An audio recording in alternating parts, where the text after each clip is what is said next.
Assalamu alaikum students, this is Shazara Mahmood, Assistant Professor of Psychology from the Government Sadiq Egerton College, Bahawalpur. This is the first orientation lecture for students of BS.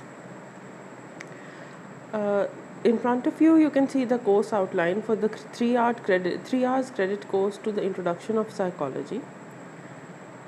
It has a total of 10 sections, 5 of which will be covered before your mids and 5 after your mids. The first chapter is the chapter of introduction. It includes the history, the nature and fields, and the scope of psychology. The second chapter is about research. It includes the different processes, types, and applications of research in psychology. The third chapter is neuroscience and behavior. It includes the neuron, the nervous system, the brain, their structures and functions, and the endocrine system and how it controls the behaviors of a person. The fourth section is about sensation and perception.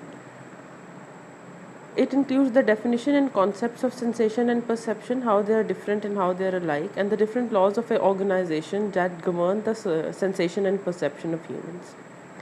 The fifth chapter is about learning.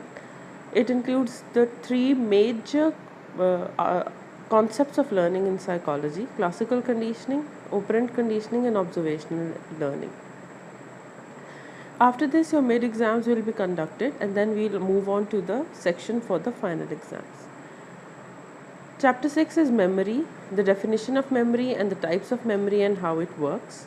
Chapter 7 is motivation, and it includes the different concepts and theories of motivation and how they can be used to increase favorable behavior and decrease unfavorable behavior.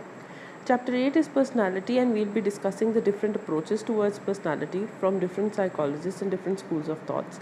And finally, the assessment of personality and how it helps us in the different fields of applied psychology. Chapter 9 is health psychology. It is a cross between the human mind and human body and how each of these affect each other. It focuses on the stress, coping, and well-being of a person. And finally, chapter 10 is social psychology.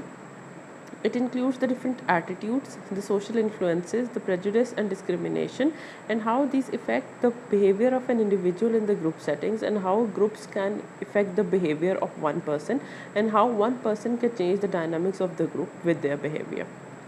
The suggested reading is Understanding Psychology by Robert S. Feldman. A soft copy of this has been shared by you through your different WhatsApp groups, and different notes will be provided from time to time. Thank you very much.